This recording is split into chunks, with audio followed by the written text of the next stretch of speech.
I was wiping down the arm of my chair when I heard footsteps in the hallway outside my bedroom.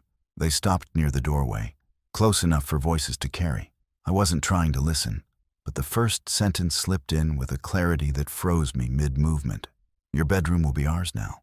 The words were spoken plainly, without hesitation, like a decision already made. For a moment, I didn't breathe. My son-in-law's voice carried that confident tone he always used when he thought he was being practical. Not cruel, not loud, just certain, as if I had no say in the matter. I leaned back slightly, keeping still so they wouldn't know I was only a few feet away. My daughter stood beside him. I could hear the soft shuffle of her shoes, but not a single word of disagreement from her. That silence hurt more than the sentence itself. It told me she'd heard this plan before. I stayed out of sight as the soft hum of their conversation continued. My son-in-law spoke about flow and space, using the same casual language he used when rearranging furniture in his own house. But the shift in his tone was unmistakable this time. He wasn't suggesting anything. He was declaring it. My daughter didn't add a thing, not even a small comment to soften the edge of what he said.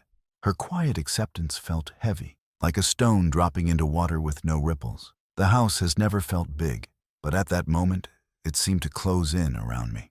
I've lived here for more than 4 decades. My wife decorated these walls. My hands built the shelves. My memories sit in every corner of this place. I'm slower now, and I know it. My steps aren't what they used to be, and the mornings take longer to warm my joints. But I'm not gone. I'm not invisible. I'm still here. Yet he spoke as if I had already been moved aside. I leaned forward and listened to the way he paced, each footstep controlled and confident. He said the bedroom was wasted space, and that they might as well get things started. The way he spoke made it clear he expected no resistance. The assumption carried an arrogance that told me this wasn't a sudden idea. It was something they'd talked through, something rehearsed, something planned. My daughter's silence deepened, the unease settling in my stomach. She used to be the first to defend me, the first to speak loudly when she felt something was wrong. Now she stood still while someone else decided where I would sleep in my own home. That shift in her, quiet, distant, compliant, was sharper than anything he said. It didn't sound like the daughter I raised. I heard the faint rustle of a paper, maybe a floor plan or a list. He said the words, "We'll paint later," as if the room was already his, as if my bed, my dresser, my late wife's quilt folded neatly at the foot, were things he expected to move without even asking. The casual way he laid claim to what was mine made my pulse tighten. It wasn't just disrespect, it was ownership. I stayed still, my hand resting on the arm of the chair as a cold understanding crept in. This wasn't idle talk or a careless remark. This was a step in something larger, something he felt bold enough to speak aloud now.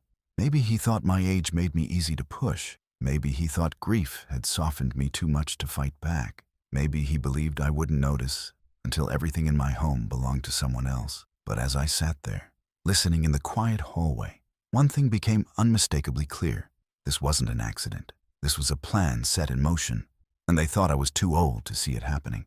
After my wife passed, the house didn't just grow quiet. It changed. The rooms felt larger, the evenings stretched longer, and every sound seemed to echo more than it used to. I kept her things in place at first, thinking it would help, but the stillness only made the emptiness sharper. Nights were the hardest. I'd sit in the living room with the lamp on, listening to the clock tick and pretending it was just another late evening waiting for her to walk in from the garden. But pretending can only carry a man so far. My daughter started visiting often during those first few months. She'd bring food, tidy the kitchen, fold laundry I didn't ask her to fold. She seemed to hover between comfort and concern, trying to fill the space my wife once held. I appreciated it. I needed it. Grief leaves you softer than you expect, and I leaned on her presence more than I should have. She was patient then, gentle even. She'd sit with me and talk about small things, never pushing too hard. But as time passed, her visits grew shorter. She'd drop by after work for a few minutes, then leave quickly, always sighing about being tired or busy. She stopped sitting with me. She started standing more, arms crossed, eyes scanning the room like she was waiting for something to happen. The warmth I relied on faded little by little, until her presence carried more tension than comfort. My son-in-law, though, became more vocal. He'd talk about optimizing space and making the house more functional.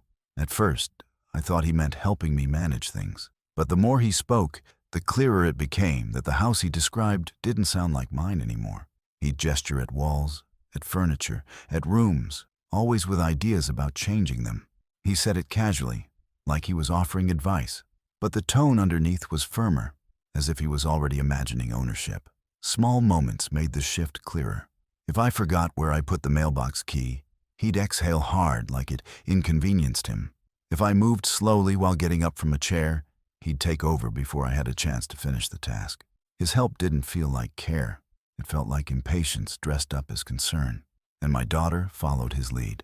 She'd watch me with a look that wasn't unkind, but wasn't warm either. Something had cooled between us, something I didn't know how to fix. Over time, hints began slipping through their conversations. They'd mention repairs we should do, rooms that could be used better, or how big my bedroom was for just one person. They always said it lightly, but the pattern became harder to ignore. I'd catch them exchanging looks when I paused to rest or when I misheard something. Their voices grew quieter around me, more secretive, as if they were planning things just out of earshot. The first real doubt settled in the day my daughter asked for the keys to the household file cabinet. She said she wanted to organize the paperwork so I wouldn't have to worry. It sounded helpful enough, but her tone carried a confidence I hadn't heard before. She waited with her hand outstretched, expecting me to hand them over without question. I hesitated for only a second, but she noticed. She forced a smile, but her eyes hardened just a touch. I gave her the keys anyway. I told myself it was fine, that she meant well, that I was imagining the shift. But later that night, lying in bed, I felt something uneasy settle in my chest. It wasn't fear, not yet. It was the sense that I had just opened a door without knowing what was on the other side. My grief had made me lean on them more than I should have. And in that leaning, I had given them access to things I should have guarded more closely. Looking back now, I can see how easy it is to move a man aside when he's already halfway there on his own. I noticed the first real shift the morning I found my desk drawer open. I hadn't touched it the night before, yet the folders inside were rearranged with a kind of neatness that wasn't mine. I stood there for a moment, trying to remember if I'd been the one who left it like that, but the thought didn't sit right. My son-in-law walked in behind me with that easy tone he liked to use, saying he'd organized a few things to help me out. His voice was light, but his eyes stayed on the drawer a little too long, as if checking whether I'd noticed more than I should. It didn't stop there. Over the next few days, things began moving around the house without explanation. My reading glasses were placed on a shelf I never used. A small wooden box my wife kept her jewelry in was moved from the dresser to the closet. Even the remote controls were shuffled into different drawers. Each change was small enough to dismiss, but seeing them pile up left a tightness in my chest I couldn't ignore. Every time I tried to ask about something being moved, my daughter would answer quickly, almost rehearsed, insisting it was for safety or because I'd mentioned wanting things easier to reach. I knew well I had said no such thing. Her explanations never matched the situation. If I asked about missing mail, she'd say she put it somewhere safe, but couldn't remember where. If I mentioned a misplaced key, she'd claim she fixed the lock earlier and needed it. Her words came fast, almost too smooth, and she'd always end with a soft laugh, as if to pull attention away from the gaps in her story. My son-in-law would stand behind her with that same polite smile, nodding along like everything she said made perfect sense. The first concrete sign something was wrong came the afternoon I went to check the locked cabinet in my study. I kept important documents there, old tax files, insurance papers, and a few personal letters. The key was always in the same place, tucked deep into a book my wife used to read. But when I opened the cabinet, several folders were missing. Not misplaced, missing. The empty space where they once sat hit me like a cold hand on the back of my neck. I stood there longer than I meant to, trying to steady myself. My wife and I had kept our records orderly for decades. Few people even knew where that cabinet was. I closed it gently, not wanting to draw attention, and pretended I was just straightening the room in case either of them walked by. But inside, the unease sharpened into something I hadn't felt before, a quiet warning. That same evening, my son-in-law started bringing up the idea of me moving into the guest room. He brought it up casually at first, saying it might be cozier or more manageable, but the way he phrased it felt off. It wasn't a suggestion, It was a direction dressed up as concern. He talked about rearranging my bedroom to make better use of space, a phrase he repeated enough times that it stopped sounding like help and started sounding like a claim. Their voices grew sweeter the more I hesitated. My daughter's cheerfulness suddenly had a brittle edge to it, like she was working too hard to appear calm. My son-in-law's laugh felt thinner, stretched across something he didn't want me to see. Every time they spoke to me, I sensed a layer beneath the words. Tension wrapped in politeness, pressure tucked behind every smile. I didn't confront them. I didn't ask where the missing documents went. I didn't question why my things were being moved around like I was a guest in my own home. But the softness that once lived in their tone had shifted into something colder, and for the first time, I felt myself taking mental steps back, observing instead of trusting. Kindness can change shape when you're not looking closely enough, and by the time you notice the difference, someone else might already be arranging your life to fit their plans. I waited until the house settled into its late evening quiet before checking the cabinet again. The air felt still, too still, like the silence after a storm when you're waiting for the next gust to hit. I unlocked the cabinet slowly, keeping my ear tuned for footsteps in the hall. When I pulled the door open, the gap on the second shelf had grown. More papers were gone, not shuffled, not moved, gone. The missing folders created a hollow space that felt like someone had carved a piece out of my life without asking. I went through the remaining files carefully, one by one. The edges of a document caught my eye, a sheet tucked slightly behind an older folder. When I slid it out, my stomach tightened. It was a photocopy of my signature, larger than the real size and slightly off-center. I studied the curve of the letters. It looked like mine, but the pressure on the pen line wasn't. I hadn't signed anything in weeks. The paper felt warm from my hand, but the wrongness of it cut through me like cold water. My daughter had told me earlier that day she'd placed the deed in a safer spot because I'd forgotten where I kept things. She'd said it lightly, making it sound like she was doing me a favor. But when I checked the small lockbox where she claimed she'd put it, it was empty. The lock was fine, untouched, unscratched. The deed had never been there. Her lie hit with a slow, sinking weight, not loud but deep, the kind that settles into your ribs before you even know how to respond. Later, as I walked past the living room, I overheard my son-in-law talking to someone on the phone. I would have kept walking if he hadn't mentioned a number, an exact dollar figure from one of my private financial statements, a figure no one knew but me and the bank. I stopped just behind the doorway, not close enough to be seen, but close enough to hear. He spoke in a quiet, confident tone, as if the information belonged to him. He hung up quickly when he noticed movement, greeting me with an exaggerated smile that didn't reach his eyes. That was the moment the truth shifted from suspicion into form. They had been inside my files, inside my space, inside parts of my life that no one should touch without permission. I went back to my room and looked around, seeing it differently than I had that morning. A pillow slightly out of place, my reading lamp angled a bit too far to the right, the window latch pushed down instead of resting loosely as it usually did. Small things, each insignificant on its own, but together they lined up in a neat and terrible pattern. A thought I didn't want to face crept in. They might have been coming into my room while I slept. The idea sat heavy in my chest, neither fast nor dramatic, just a quiet settling of dread. I ran my hand over the edge of the nightstand, checking the drawer. Inside, the contents were arranged neatly, too neatly. My wife used to tell me I kept things like a soft storm, with a kind of gentle disarray. This wasn't mine. As I stood there, a memory surfaced, slow but clear. Years ago, after a break-in down the street, I'd installed a hidden camera system in the house. My wife had thought I was overreacting, but she let me do it. The system wasn't fancy, nothing like the modern ones, just a set of small wired units tucked behind vents, on top of bookcases, angled quietly into hallways. I hadn't used it in years. Honestly, I'd nearly forgotten about it.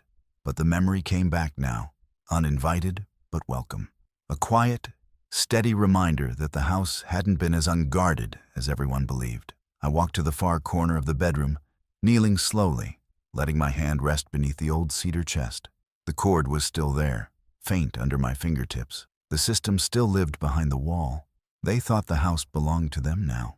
They didn't know it still had a voice. I powered on the old backup device and watched the small screen flicker to life. The picture wasn't sharp, and the colors washed together, but the shapes were clear enough. A slow, sinking feeling settled in my stomach as the first feed opened. The hallway view showed shadows moving late at night, shadows that shouldn't have been there. I leaned closer, steadying my hand on the desk, the quiet hum of the device filling the room like a warning I was finally ready to hear. The next feed bled in with a soft, static hiss. My bedroom door came into view, caught at a high angle from the frame I'd hidden inside a vent years ago. I watched the screen as my son-in-law stepped into the room. He didn't hesitate. He walked straight to my dresser, pulling open drawers with practiced ease. He moved like someone who had done this before. His movements were deliberate, efficient, and disturbingly comfortable. I felt the air leave my chest in a slow, controlled exhale, as if any sudden movement might make the truth more real. I switched to another angle. This one caught the hallway from above, pointing toward the stairwell. My daughter appeared in the frame, glancing behind her before lifting a small key from her pocket. She handed it to him without a word, her eyes fixed on the floor. He took it quickly, tucking it into his palm as if carrying something fragile and dangerous. The look on her face wasn't fear or guilt. It was something colder, something that suggested she had already crossed whatever line they thought justified their action. My fingers tightened against the side of the device as the date stamp shifted forward. A later clip opened. They were in my study this time. I watched him open my private drawer, the one I kept locked since before my daughter was born. Papers were lifted, photographed one by one, bank statements, insurance letters, a file with my medical bills. He held each document up to the small glow of his phone screen, snapping pictures in careful order, never rushing. My daughter stood behind him, whispering something too soft for the microphone to catch. I turned up the volume slightly, and the device hissed before settling. Their voices came through, muffled, but clear enough. "We need to move him out sooner than planned," he whispered. Her reply was quiet, but sharp around the edges. "Then keep everything ready. He won't push back." Hearing those words spoken so plainly made the room feel colder. I sat still for a long moment, letting the weight of them settle. It wasn't a misunderstanding. It wasn't concern taken too far. They were planning something, and they believed I was too old, too tired, and too slow to notice. The betrayal wasn't loud. It was methodical, organized, and practiced. I switched to the next clip. This one pulled the breath from my lungs. The camera caught my bedroom again, this time with me in the frame, asleep in the bed. The dim lamplight cast weak shadows along the wall. My son-in-law stood at my bedside, staring down with an expression I couldn't read.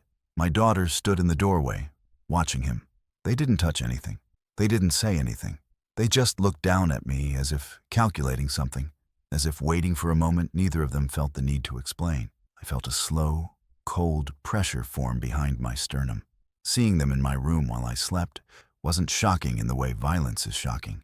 It was a deeper cut, a private kind of intrusion that altered the shape of the air around me. I watched the footage again, focusing on the stillness of their posture, the certainty in the way they held themselves. They weren't uncertain. They weren't conflicted. They were planning around me, not with me. When the clip ended, the device shifted back to the menu screen. I sat there, breathing slowly, trying to steady the quiet storm forming in my chest. The footage had answered every question I had tried to avoid. Their whispers, their movements, the missing documents. None of it was accidental. They thought I was sleeping through the danger. But the house had shown me the truth. I took the footage and documents to a small office on the edge of town, the kind of place people visit when they're trying to fix something they never wanted to break. The elder law attorney greeted me with a firm handshake and eyes that had seen more than most people can imagine. He led me into a quiet consultation room, the blinds half drawn, the air still and heavy like a place where the truth tended to settle whether you were ready or not. I placed the folder on the table, my hands steady, even though my chest felt tight. He invited me to start wherever I felt comfortable. I opened the folder and slid the first set of screenshots toward him, still frames from the footage showing my son-in-law entering my room at night. His expression changed almost immediately. It didn't twist or soften. It simply hardened, the way a person's face tightens when a familiar pattern appears in front of them. He asked if I had more, and I handed him the remaining pages, including the printouts of the missing documents and the strange photocopied signature. He leaned back in his chair, silently studying everything. He took his time, absorbing each detail like someone cataloging evidence rather than reacting emotionally.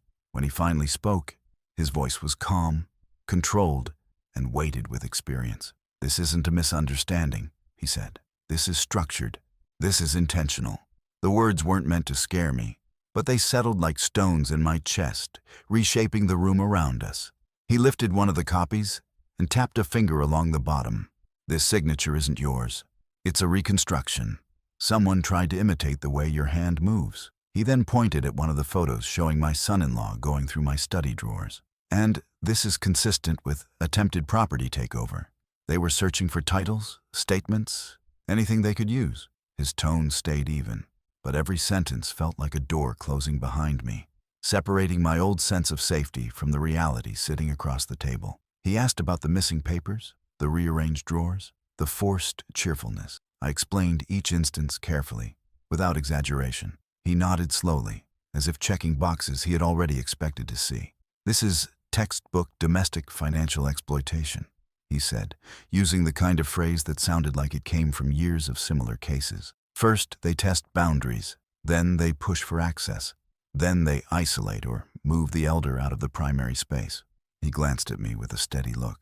"And often, they start planning a future that doesn't include the elder at all." His words didn't raise my heartbeat. They simply clarified the shape of what I had already begun to understand. Clarity can hurt, but it can also steady you. I sat straighter, letting the weight settle instead of resisting it. He lifted the footage pages again, reviewing the frame of them standing over my bed. That was the only moment he paused longer than usual. Not in shock, he had seen worse, but in recognition. "I need you to gather every document you still have," he said. "Every file, every piece of mail, every note they left, every item disturbed. Don't let them know you've noticed anything. Remain calm. Keep your routines exactly the same until we initiate the legal steps." He slid the folder back to me and added, "If they're already this far, they're building a life around your absence, not your presence." The room went quiet for a long moment. The blinds cast thin stripes of shadow across the table, dividing everything into pieces: papers, prints, evidence, memory. It struck me then that my home wasn't the only thing they were rearranging. They were rearranging my place in it. When I finally stood to leave, he placed a hand on the folder and said, "From this point on, you're not just protecting your property, you're protecting your autonomy." I walked out of the office into the steady daylight, feeling something settle inside me. Not panic, not anger, but a clear understanding of what I was facing. There was no turning back now. They had already begun imagining a life without me. I spent the early morning making copies of everything: the footage, the signatures, the documents they had tried to move or take. I worked slowly, methodically, making sure each file had 2 backups. One stayed with me, tucked into a small folder I kept inside my jacket. The other I sealed in a plain envelope and slipped beneath a loose floorboard in the study.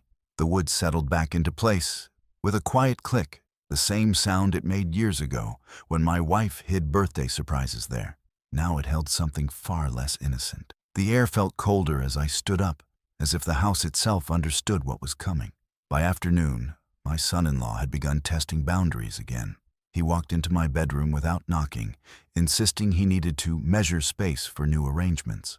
When I stepped in his way and told him I'd handle my own room, his jaw tightened just slightly, an expression he smoothed over a moment later with a forced laugh. He placed his tape measure back into his pocket too quickly, as if annoyed that he couldn't finish whatever he intended.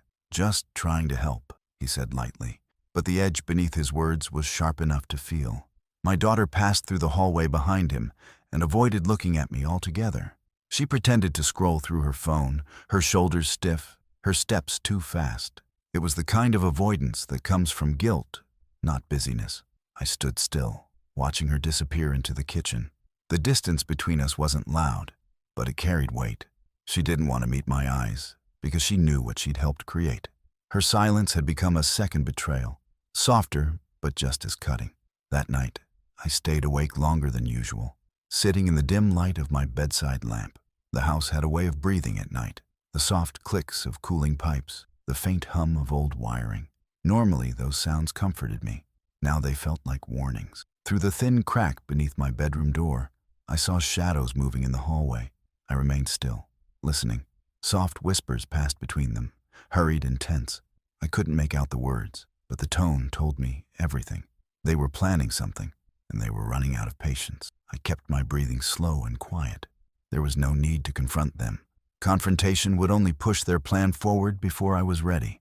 Instead, I waited until their voices faded down the hallway, then reached for the phone on my nightstand. My attorney had told me to call whenever something shifted inside the house, no matter how small. When he answered, his voice was steady, grounded by years of dealing with similar situations. I explained the whispers, the tension, the urgency in their steps. He didn't react with surprise.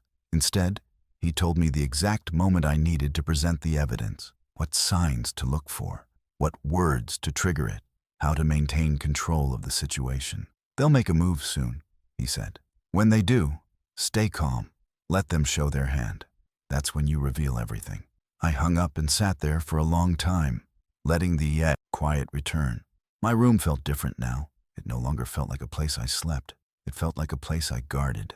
The walls, once familiar, now carried the echo of secrets I hadn't invited in. I moved slowly around the room, checking small things, not out of paranoia, out of preparation. The window latch, the drawers, the floorboard, every detail mattered. In the days that followed, the atmosphere in the house thickened. My son-in-law's tempers simmered beneath his polite tone.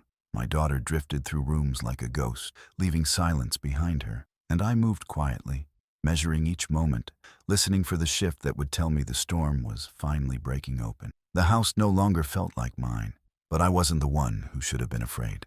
The morning started quietly, the kind of stillness that feels unnatural, like the air was waiting for something to break. I heard footsteps outside my door before the knock landed. My son-in-law didn't wait for me to answer. He stepped inside with a confidence that didn't belong to him, his shoulders squared, his expression fixed in a practiced calm. My daughter hovered behind him, her arms pulled tight against her chest, eyes unfocused, as if she already knew where this was heading. "We're making the change today," he said. "The master bedroom will be ours now."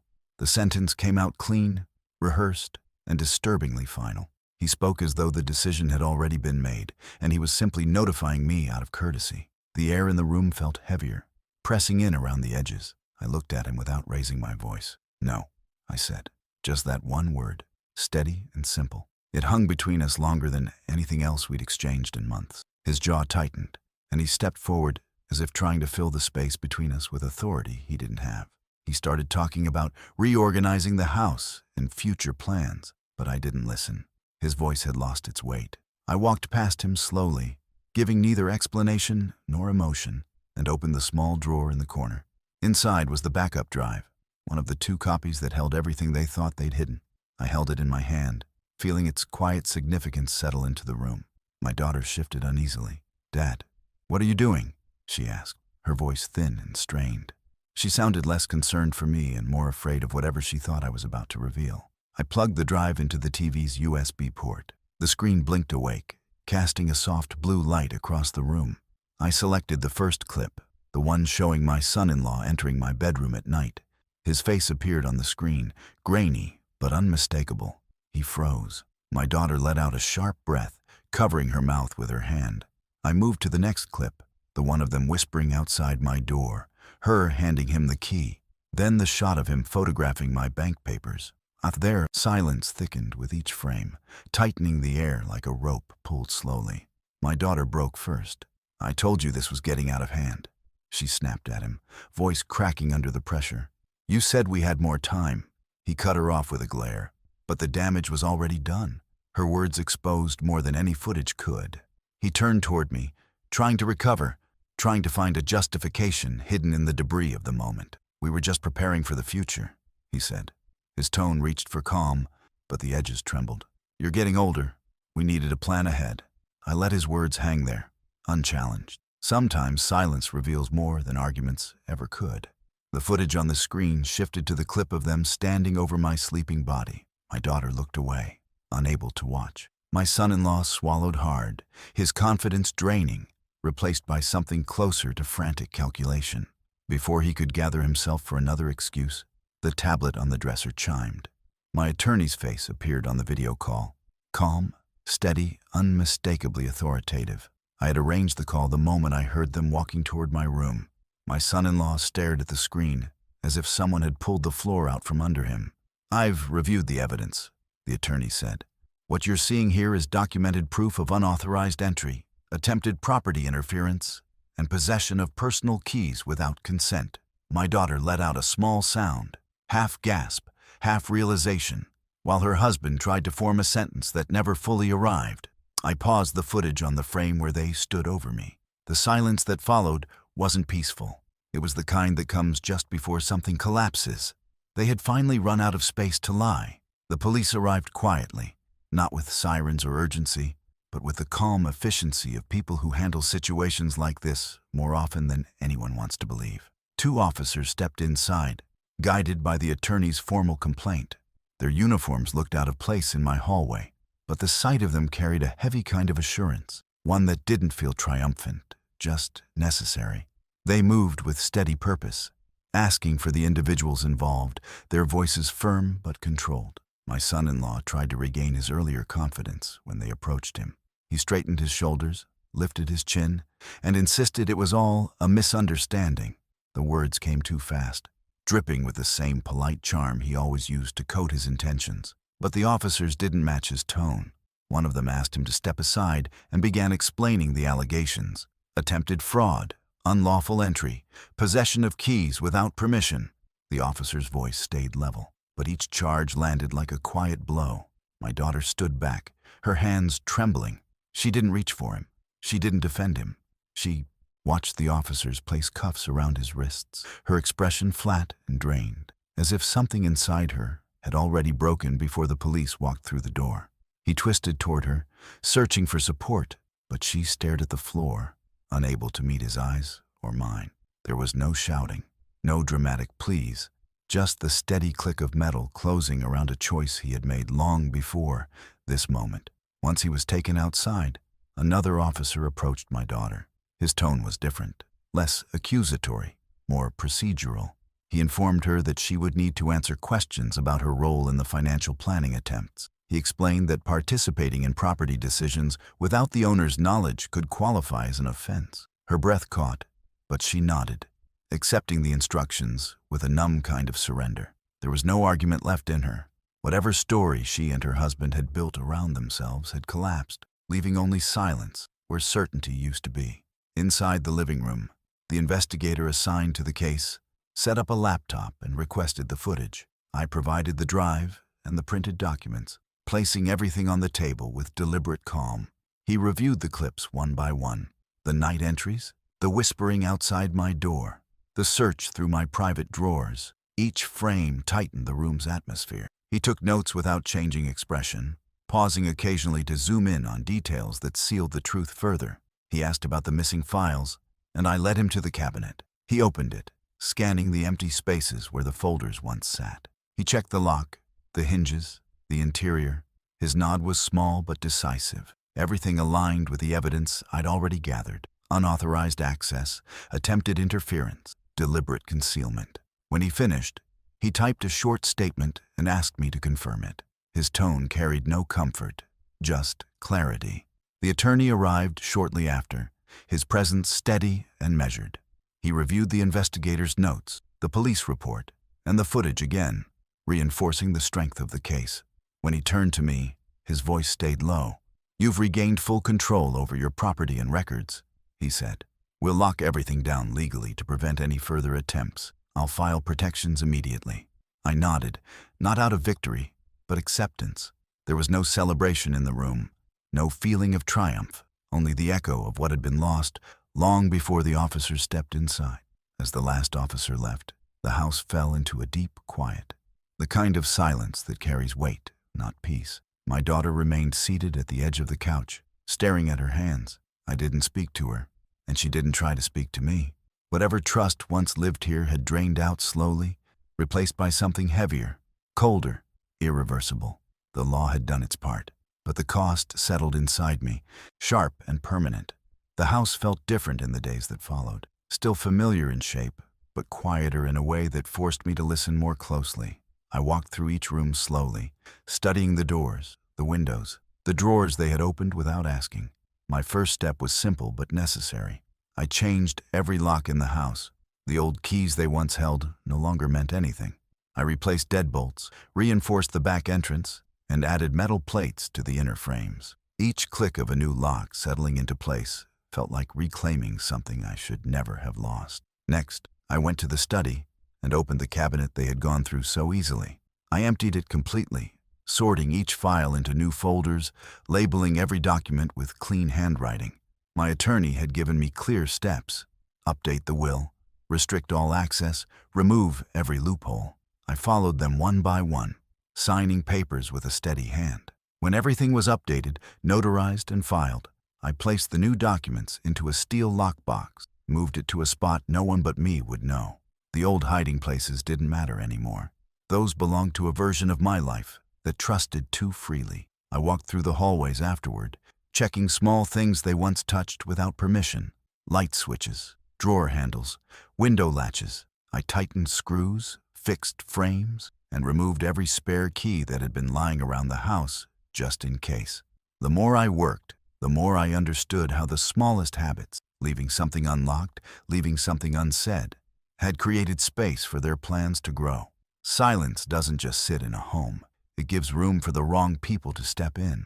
Each night, I made myself a simple dinner and sat at the kitchen table in the same chair I'd used for decades. I ate quietly, not because I felt lonely, but because the quiet finally belonged to me again.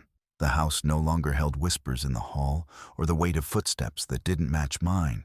It held only what I allowed in. I thought often about the moments that led here, the missing documents, the reorganized drawers, the cheerful voices that had been too sweet to trust. None of it had happened suddenly. That was the part that stayed with me the most. Betrayal didn't arrive loud. It arrived slowly, disguised as help, disguised as care, disguised as concern. It grew in the spaces where I stayed quiet because I didn't want to seem difficult or suspicious or ungrateful. Age doesn't weaken judgment. Silence does. I spent the following week securing the rest of my life. Passwords updated, accounts locked, alerts activated. I contacted every financial institution and created safeguards that couldn't be undone with a missing key or a forged signature. I kept copies of everything in 2 separate locations. My attorney called them layers of protection. I called them peace. With time, I rebuilt my routine without their hands, shaping it. I woke when I wanted, walked through the house without watching shadows, slept without listening for footsteps outside my door. I made coffee in the mornings, let the heater hum through the walls, and opened the blinds to let the light fall into rooms that no longer felt threatened. The house breathed with me again, steady and unhurried. I didn't think about them often, not out of anger, but because there was nothing left to consider. Their choices had drawn a final line through whatever family we once pretended to be. I didn't chase explanations. I didn't look for apologies. Some endings are meant to remain still. I lived each day with quiet independence, not as a man recovering from betrayal, but as someone who had taken back what mattered long before anyone noticed the shift. My wife used to say a home is only as strong as the person who protects it. For a while I forgot that. I remembered now. I stood in the doorway of my bedroom one evening, the lock secure, the lights low, and felt a calm settle over me. Not joy, not comfort, but dignity. The kind that grows roots only after you've earned it. Growing old isn't the danger. Trusting the wrong person is.